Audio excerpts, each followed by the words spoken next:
Okay, everybody, let's jump right in and talk about lean hogs. Decent demand in the back months. I believe that's got something to do with the Chinese and their demand going forward and what might happen here with coming off of lockdowns. There's any number of reasons why, but the fronts in April today, we had about a 0.5% gain, and then that got gradually more as we went out to the back month. So still good demand in the back months is tacking on to some decent price levels back there.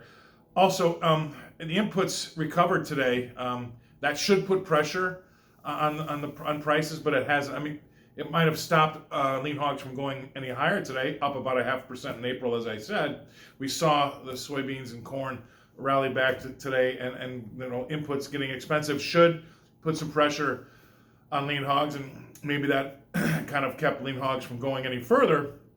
But it's still very strong for lean hogs to continue to go higher in the face of their inputs getting higher. And then lastly, the dollar and food inflation, that's doing the rounds, right? I think it's pretty significant when you've got inflationary pressures coming from the government printing a lot of money, but at the same time, look what's happening to these food prices. So food prices might lead the way when it comes to inflation. That's where maybe this government's been looking for inflation, should look for it, right, in the food. With the dollar's a little weaker today, that's given some support to our products that we sell to export. That's another reason why you can see that maybe the lean hogs were a little higher.